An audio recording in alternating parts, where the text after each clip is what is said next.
Delta மாவட்டங்களில் பெய்து வரும் கனமழையால் அறுவடைக்கு தயாராக இருந்த நெற்பயிர்கள் மழைநீரில் மூழ்கி சேதமடைந்ததால் விவசாயிகள் கவலையில் உள்ளனர். இது தொடர்பான கூடுதல் தகவல்களை தலைமை செய்தியாளர் ஜெயக்குமார் வழங்க கேட்கலாம். வணக்கம் ஜெயக்குமார். விவசாயிகள் ஏன் கவலை அடைந்துள்ளனர்? அது தொடர்பான விவரங்களை பதிவு செய்யலாம். வணக்கம் உமேஷ். டெல்டா மாவட்டங்களாக இருக்கக்கூடிய தஞ்சாவூர், திருவாரூர், நாகப்பட்டினம், மயிலாடுதுறை உள்ளடக்கிய பல்வேறு மாவட்டங்களில் விவசாயிகள் பயிரிடப்பட்ட, அதாவது அறுவடைக்கு தயாராக இருந்த, வாய்க்கு எட்டக்கூடிய நிலையில் இருந்த நெல்பயிர்கள் அனைத்தும் மழையில் மூழ்கி நாசமாகி இருக்கிறது. விவசாயிகள் ஏற்கனவே சொல்ல முடியாத துயரத்திலும் வேதனையிலும் கண்ணீர் சிந்தி வருகிறார்கள். ஏற்கனவே பல்வேறு கட்டங்களில் மழை பெய்ததற்கு நிவாரணம் கிடைக்காமலும், பயிரிட முடியாமலும், இடுபொருள் கிடைக்காமலும், விதை கிடைக்காமலும், உரம் கிடைக்காமலும் பல்வேறு நிலைகளில் பாதிப்படைந்திருக்கிறார்கள். குறிப்பாக ஏற்கனவே பாதிக்கப்பட்ட விவசாயிகளுக்கு முறையான எந்தவித நிவாரணத்தையும் தற்போது இருக்கக்கூடிய விடியா திமுக அரசு வழங்கவில்லை என்கிற குற்றச்சாட்டு இருந்து வருகிறது.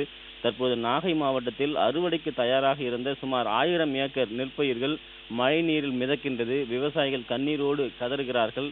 குறிப்பாக பாதிக்கப்பட்ட விவசாயிகளுக்கு நேரில் சந்தித்து ஆறுதல் சொல்லுவதற்கு கூட யாரும் இல்லாத ஒரு சூழ்நிலை இருப்பதாக விவசாயிகள் வேதனை தெரிவித்திருக்கிறார்கள். வெந்த புண்ணில் வேலை பாய்ச்சுவது போல தொடர்ந்து ஒவ்வொரு காலகட்டத்திலும் தாங்கள் பாதிக்கப்படுவதாகவும், பாதிக்கப்படக்கூடிய தங்களுக்கு அரசு எந்தவித நிவாரணத்தையும் கொடுப்பதற்கு முன்வரவில்லை என்றும் விவசாயிகள் கதறுகிறார்கள். குறிப்பாக ஒட்டுமொத்த தமிழகம் மட்டுமல்லாது உலக அளவில் நெல்லை ஏற்றுமதி செய்யக்கூடிய, அரிசியை ஏற்றுமதி செய்யக்கூடிய அளவிற்கு தஞ்சை நெற்களஞ்சியமாக விளங்குகிறது. அப்படிப்பட்ட தஞ்சாவூர், அதே போன்று நாகப்பட்டினம், திருவாரூர், மயிலாடுதுறை, கடலூர் ஆகிய அந்த டெல்டா மாவட்டங்கள் முழுமையாக இந்த மழையால் பாதிக்கப்பட்டிருக்கிறது.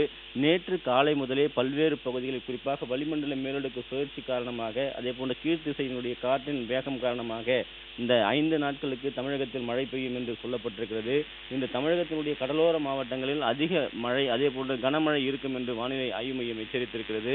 விவசாயிகள் பயிரிடப்பட்டிருக்கக்கூடிய அந்த வயல்வெளிகளில் இடுப்பளவிற்கு மேலே தண்ணீர் தேங்கி நிற்கிறது. கண்ணீரோடு நிற்கக்கூடிய அந்த விவசாயிகளுக்கு ஆறுதல் தெரிவிப்பதற்கோ அல்லது அவர்களுக்கு உதவி செய்வதற்கோ யாரும் முன்வரவில்லை என்று வேதனை தெரிவித்திருப்பது குறிப்பிடத்தக்கது. உமேஷ்,